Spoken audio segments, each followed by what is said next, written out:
তাড়াতাড়ি যাও গোপাল গিন্নি, বেশি দেরি করলে কিন্তু জলই পাবে না। তাই বুঝি? তবে যাই। উফ, কি দিনকাল পড়লো বলো তো, রাজ্যে এক ফোঁটা জল নেই। ঠিকই বলেছো, এক কলসি জল আনতে 4 ক্রোশ পথ পায়ে হেঁটে যেতে হচ্ছে। বাবা, এমন জলের আকাল পড়বে স্বপ্নেও ভাবিনি। চলো চলো, কথা না বাড়িয়ে পা বাড়াও, বাড়ি গিয়ে রান্না চাপাতে হবে তো।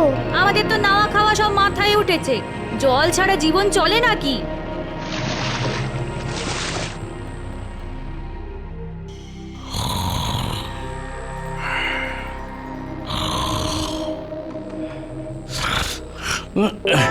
বাবা, ওরে বাবা রে, জল তেষ্টায় গলাটা একেবারে শুকিয়ে কাঠ হয়ে গেল। তেষ্টার চোটে এত সুন্দর ঘুমটাও চটকে একেবারে চচ্চড়ি হয়ে গেল। দূর।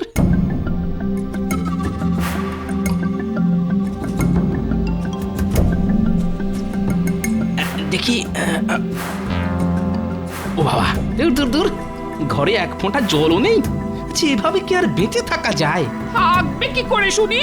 কত করে বললাম যাও গিয়ে এক কলসি জল নিয়ে এসো, কিন্তু কে কার কথা শোনে? ওই তো তুমি জল নিয়ে এসেছো। দাও তো কিনে, দাও দাও দাও। আরে আরে সাবধানে, পড়ে যাবে যে। ও প্রাণটা একেবারে জড়িয়ে গেল।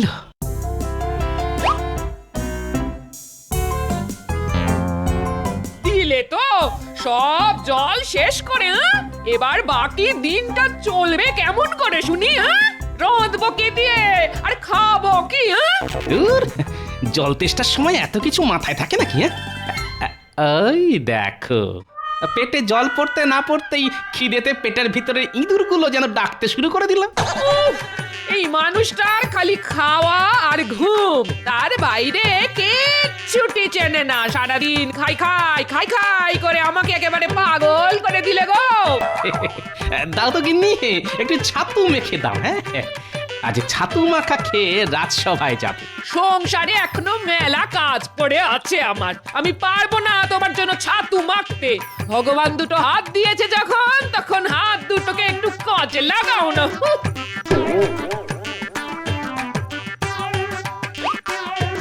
যা, এই রে, আজ দেখছি গিন্নির মাথায় গরম উনুন জ্বলছে। না, গিন্নিকে আর চটিয়ে কাজ নেই।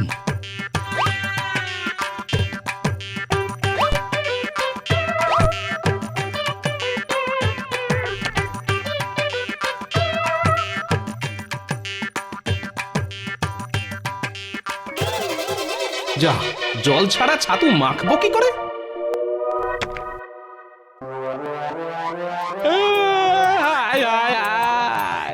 এ কি হলো গো? আমার মানুষটা আমার কাঁদছে কেন? কোনো আপদ বিপদ হলো না তো? যাই তো গিয়ে দেখে আসি। ও মা গো, বাবা গো, কোথায় গেলে গো? এই বলি বলি আমার বাচ্চাদের মতো হাত পা ছুড়ে কাঁদছো কেন? শুধু হাত পা নয় গিন্নি, আজ আমি ভগবানের দেওয়া বুদ্ধিটাও কাজে লাগাচ্ছি। এ নয়, হ্যাঁ, ঘরে এক ফোঁটা জল নেই, তাই তো অমন হাত পা ছুঁড়ে কাঁদছি। চোখ থেকে জল বেরোলে সেই জল দিয়ে ছাতু মেখে খাবো। ও মা গো, বাবা গো, হায় হায়, এ তুমি কার সঙ্গে আমাকে সংসার করতে লাগালে গো ভগবান? হায় হায় হায় হায়। মহারাজ, আজ কিন্তু আমি বেশি কথা বলবো না, একদম চুপটি করে বসে থাকবো, আগে থেকেই বলে দিলাম। হ্যাঁ। কেন কেন সেনাপতি, তোমার বুঝি গলা ব্যথা? না মহারাজ, গলা আমার একদম ঠিকই আছে, সমস্যাটা হলো জল নিয়ে। বেশি কথা বললে আমার আবার জল তেষ্টা পায়। মহারাজ, রাজ্যে রাজ্যে জলের সমস্যা দিনকে দিন বাড়ছে। জল আনতে রাজ্যের প্রজারা ওই 4 ক্রোশ পথ হেঁটে রাজ্যের শেষ প্রান্তে যে হাত শুকনো জলাশয়টা আছে সেখানে যেতে হচ্ছে। হ্যাঁ মহারাজ, জলের অভাবে আমার বাড়িতে রান্না বান্না সব শিখে উঠেছে। মহারাজ, আসার সময় দেখে এলাম চাষের জমিতে ফাটল ধরেছে, ধান গাছগুলো সব শুয়ে পড়েছে। এইভাবে চলতে থাকলে চাষবাস মাথায় উঠবে, রাজকোষ পুরো ফাঁকা মাঠ হয়ে যাবে।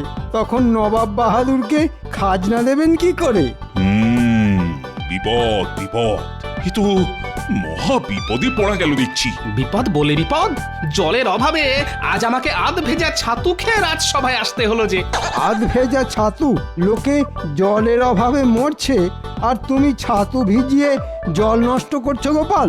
আগে আমি নিজের ভাগের জল দিয়েই ছাতু ভিজিয়েছি মন্ত্রী মশাই। নিজের ভাগের জল মানে? এই, কি কি কি বলতে চাইছো গোপাল, একটু খুলে বলো তো। তবে শুনুন মহারাজ, আমি ছাতু ভেজানোর জন্য জল না পেয়ে হাত পা ছুঁড়ে কাঁদতে শুরু করলাম। কাঁদার ফলে আমার চোখ দিয়ে সামান্য জল বেরিয়ে এলো, আর আমি আমার চোখের জল দিয়ে ছাতু মেখে খেয়ে নিলাম।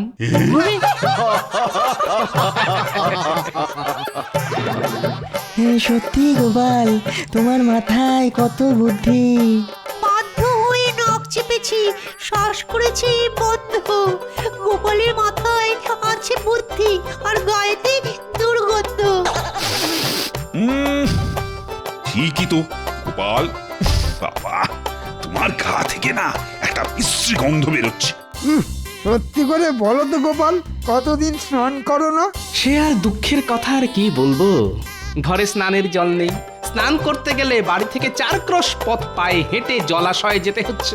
স্নান সেরে ওই 4 ক্রোশ পথ হেঁটে বাড়ি ফিরতে ফিরতে আবার সারা শরীর ঘামে ভিজে যাচ্ছে। তাই ঠিক করেছি, যতদিন না জলের কষ্ট মিটবে ততদিন আমি স্নান করব না।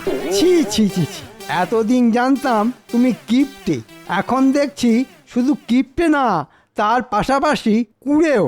না না না না, এবার কিছু একটা করতেই হচ্ছে, এইভাবে তো আর চলতে পারে না। আমার প্রজারা জলের অভাবে কষ্ট পাচ্ছে, এটা আমি কিছুতেই মুখ বুঝে সহ্য করব না। কিন্তু কি করবেন মহারাজ, জল তো আর মোহরের বদলে কেনা যায় না, জল তো ভগবানের দান। বর্ষা আসতেও এখনো অনেক দেরি। ততদিন কিভাবে এই জলের কষ্ট মেটাবেন মহারাজ? মহারাজ, আপনি যদি আমাকে একটা সুযোগ দেন আর সঙ্গে 100 মোহর দেন, তাহলে আমি একটা চেষ্টা করে দেখতে পারি। তাই নাকি মন্ত্রী? তা তুমি কি করবে শুনি? রাজ্যের শেষ প্রান্তে যে জলাশয়টা আছে সেখান থেকে সব জল তুলে রাজবাড়ির কুয়োতে নিয়ে আসবো মহারাজ, আর তারপর সেখান থেকে মেপে মেপে জল দেব রাজ্যের সব প্রজাদের। এর ফলে জলের অপচয় কিছুটা বন্ধ হবে, আর প্রজাদের 4 ক্রোশ পথ পায়ে হেঁটে জল আনতে যেতেও হবে না। বাহ বাহ বাহ বাহ, ভালো ভালো বুদ্ধি দিয়েছো তো তুমি মন্ত্রী। এই নাও, এই নাও। কিন্তু 4 ক্রোশ দূর থেকে রাজবাড়িতে জল আনবে কেমন করে শুনি? ওটাই তো আমার বুদ্ধি মহারাজ, এবার শুধু দেখুন আমি কি করি। দেখবেন মন্ত্রী মশাই, 4 ক্রোশ দূর থেকে জল আনতে গিয়ে যেন নিজেই শুকিয়ে শুটকি মাছ হয়ে যাবেন না। এমনিতেই আপনার শরীরের যা হাল। ভালো হচ্ছে না কিন্তু গোপাল, এই বলে দিলাম।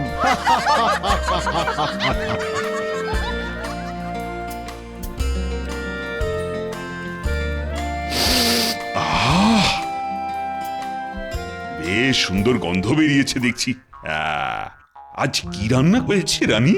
আজ তোমার পছন্দের আলু পোস্ত, মাছের ঝোল আর খাসির মাংস রান্না করেছি। বাবা বাবা বাবা, দাও দাও, আর দেরি করো না, আমি যে আর অপেক্ষা করতে পারছি না।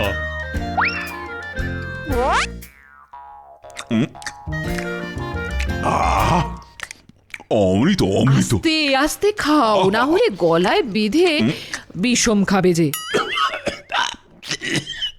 জল জল জল। কতবার বলেছি খাওয়ার সময় বেশি কথা বলবে না, কিন্তু কে কার কথা শোনে? এই কে আছো? মহারাজের জন্য জল নিয়ে এসো তাড়াতাড়ি। জো হুকুম রানীমা।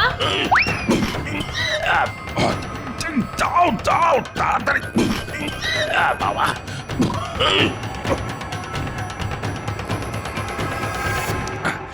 কি মাত্র এইটুকু জল, এতে যে আমার অর্ধেক গলাও ভিজলো না। আগে রন্ধনশালায় আর এইটুকুই জল বেঁচেছিল মহারাজ। সে কি?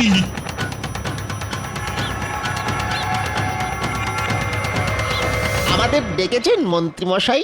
হ্যাঁ, একটা কাজ আছে, হে হে, আপনার হাতে ওটা ওটা কি মন্ত্রী মশাই? খালি এদিক ওদিক নজর, এতে মোহর আছে, মহারাজ দিয়েছেন। বাহ বাহ বাহ বাহ, এবার কি করতে হবে বলে ফেলুন দেখি। সকাল থেকে হাতের তালুটা কেমন কুটকুট কুটকুট করছে। মনে হচ্ছে আজ কিছু মোহর টেকে ঢুকবে। বাজে কথা বাদ, কাজের কথা মন দিয়ে শোন। রাজ্যের শেষ প্রান্তে যে জলাশয়টা আছে সেখান থেকে রাজবাড়ি পর্যন্ত একটা সরু নালা কাটতে হবে, যাতে জলাশয় থেকে সব জল এসে রাজবাড়ির কুয়োয় জমা হয়। বুঝেছি মন্ত্রী মশাই, তাহলে আজ থেকেই কাজ শুরু করে দি। হ্যাঁ হ্যাঁ, তাই কর। এই নে ধর তোদের পারিশ্রমিক, এখন চটপট কাজ শুরু করে দে তো। এবার এই বাকিটা ঢুকবে আমার ট্যাঁকে। পাওয়া যায়, একেই বলে সুযোগের সৎ ব্যবহার।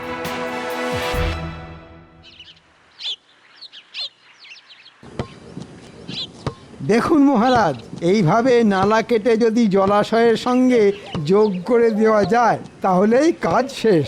জল নিজে থেকে এসে পড়বে রাজবাড়ির কুয়োয়। বাহ মন্ত্রী বাহ, তোমাকে যতটা বোকা ভাবতাম তুমি দেখছি ততটা বোকা নও। মহারাজ, আপনি আমার প্রশংসা করছেন না নিন্দা করছেন, মানে কিছুই বুঝতে পারছি না।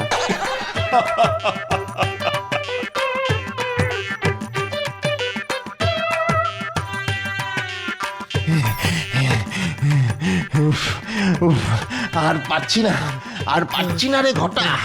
একে একে চড়া রোদ, তার উপর ওই হাতের কাছে জলও নেই।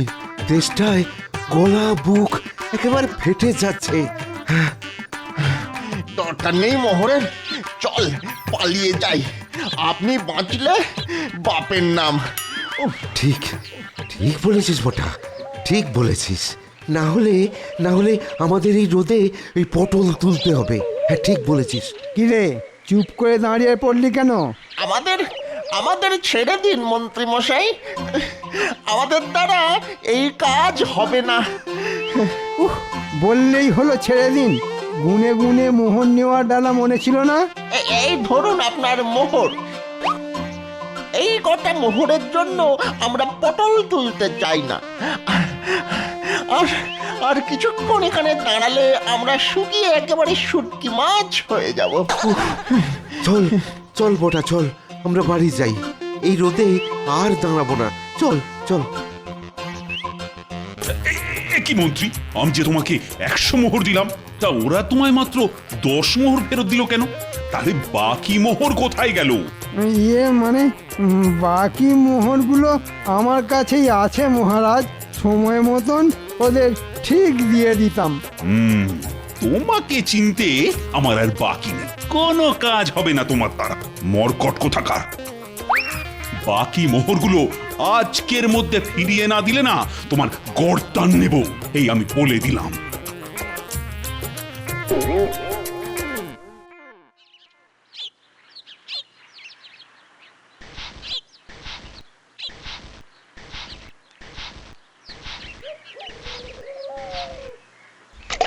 মা গো মা, এ কি করছো? হ্যাঁ, জল মেপে খরচা করছি গো গিন্নি। মুখ ধুয়ে জলটা বাইরে না ফেলে এই পাত্রের মধ্যেই ফেলছি। ইস, ছ্যা, ছ্যা, ছ্যা, ছ্যা, ছ্যা, ছ্যা। এই সকাল সকাল এত ছ্যা ছ্যা করো না তো। এমনিতেই জলের যে অভাব, তার মধ্যে শুধু মুখ ধোয়ার জন্য জল নষ্ট করা মানে বোকামি, বুঝলে? তা বলি, ওই এঁটো জল কোন কাজে লাগবে শুনি? লাগবে লাগবে লাগবে, অনেক কাজে লাগবে। প্রথমে এই এঁটো জলটা দিয়ে মাথায় যে কটা চুল আছে সেগুলো ভেজাবো। তারপর কিছুটা জল দিয়ে ছাতু মেখে খাবো। বাকিটা দিয়ে খেয়ে উঠে আবার মুখ ধোবো। তারপরেও যদি পাত্রে জল পড়ে থাকে তবে সেটা চাপা দিয়ে রেখে দেবো আগামীকাল সকালের জন্য, বুঝলে? হ্যাঁ, আমার নাম হলো গিয়ে গোপাল ভাঁড়। কিভাবে মেপে মেপে খরচা করতে হয় সেটা আমার থেকে ভালো আর কেউ জানে না।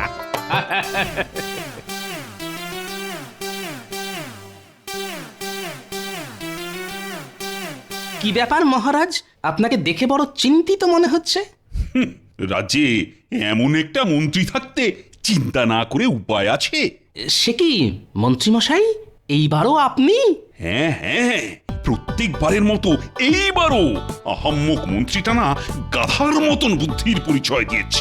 তাই বলি, আমাদের মন্ত্রীমশাই আজ কেন ভেজা বিড়ালের মতন এক কোণে চুপটি করে দাঁড়িয়ে আছেন? ভেজা নয় গোপাল, শুকনো বেড়াল বলো। জলের যা আকাল।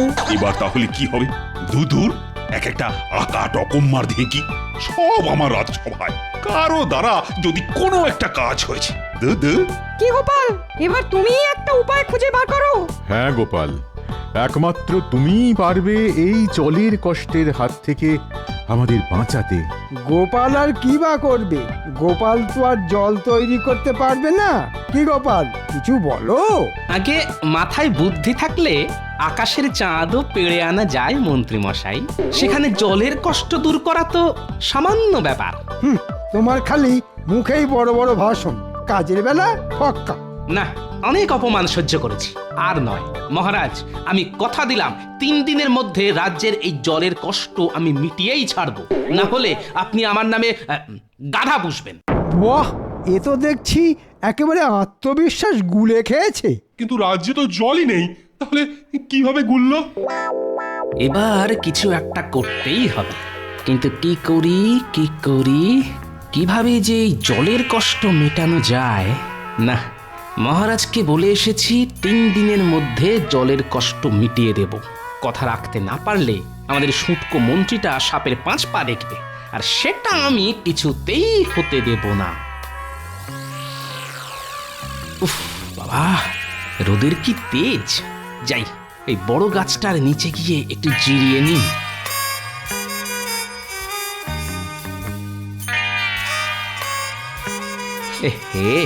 আশেপাশের সব চারা গাছগুলো প্রায় শুকিয়ে আধমরা হয়ে গেছে দেখছি।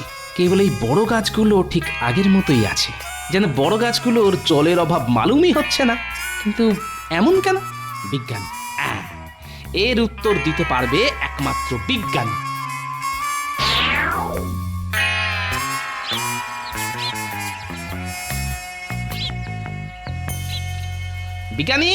বিজ্ঞানী, শুনতে পাচ্ছ?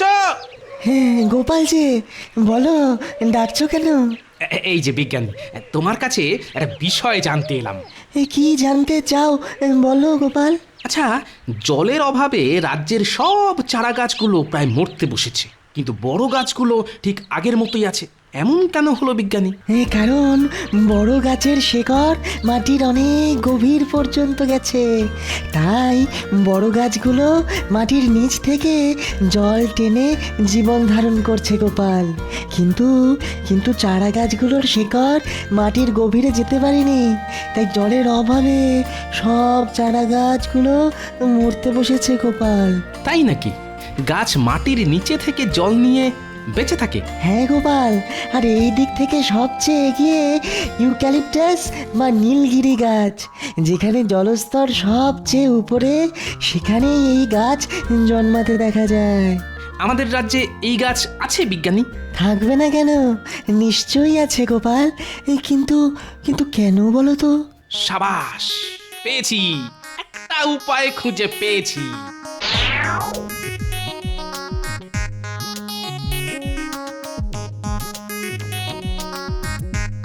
ভালো করে খুঁজো বিজ্ঞানী, খোঁজ পেলেই আমাকে ডাকবে। আচ্ছা গোপাল, পেয়েছি গোপাল, এটাই হলো ইউক্যালিপটাস গাছ। তার মানে এই জায়গায় মাটির নিচে ভালো জলের স্তর আছে। ঠিক বলেছ গোপাল, এই গাছ বেঁচে থাকার জন্য মাটি থেকে প্রচুর জল সংগ্রহ করে। বিজ্ঞানী, তুমি এখানে দাঁড়াও, আমি এক্ষুনি যাব আর আসবো। আমরা কোথায় যাচ্ছি গো গোপাল দাদু? আরে চল না, গেলেই দেখতে পাবি। নে, এবার তোরা মাটি খোঁড়া শুরু কর।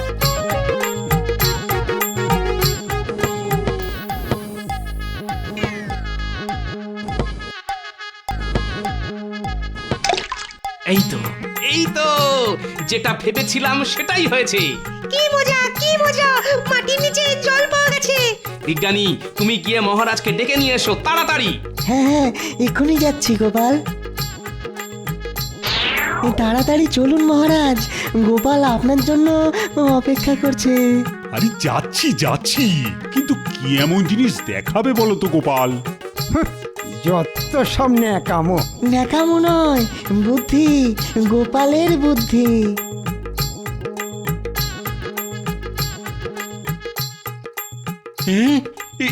এখানে এত জল এলো কিভাবে? দেখুন মহারাজ, আমি কথা রেখেছি। তবে আমি একা নয় মহারাজ, আজ বিজ্ঞানী না থাকলে আমার মাথায় এই বুদ্ধিটাই আসতো না। বিজ্ঞানী আবার কি করলো? বিজ্ঞানী তো আমাকে ইউক্যালিপটাস গাছ সম্পর্কে বলল, আর শুনেই আমার মাথায় এই বুদ্ধিটা খেলে গেল। তা ঠিক, ইউক্যালিপটাস গাছ যেখানে জন্মায় সেখানকার মাটির নিচে জলস্তর থাকা অবশ্যম্ভাবী, এটা আমি জানতাম। কিন্তু গোপালের মাথায় যে এমন একটা বুদ্ধি আসবে সেটা তো আমি জানতাম না। এই জন্যই তো ও বুদ্ধির রাজা গোপাল ভাঁড়। এবার রাজ্যে যত ইউক্যালিপটাস গাছ আছে তাদের গোড়ায় ইদারা খোঁড়ার ব্যবস্থা করুন মহারাজ, তাহলেই জলের কষ্ট রাতারাতি গায়েব হয়ে যাবে। আমি এক্ষুনি প্রহরী পাঠাচ্ছি। আজ রাতের মধ্যেই প্রত্যেকটা গাছের পাশে একটা করে ইঁদারা খুঁড়ে দেওয়ার ব্যবস্থা করছি আমি। আর আমার এই নাতি নাতনিগুলোকেও একটু দেখবেন মহারাজ, বেচারারা অনেক কষ্টে এই গরমের মধ্যে কোদাল শাবল চালিয়ে গর্ত খুঁড়েছে মহারাজ। শুধু নাতি নাতনি নয়, নাতি নাতনিদের সঙ্গে ওদের দাদুকেও আমি পুরস্কার দেব। আহ, কথাটা শুনে প্রাণটা জুড়িয়ে গেল মহারাজ। ঠিক যেমন জল তেষ্টার পর গলায় জল পড়লে প্রাণটা জুড়িয়ে যায়।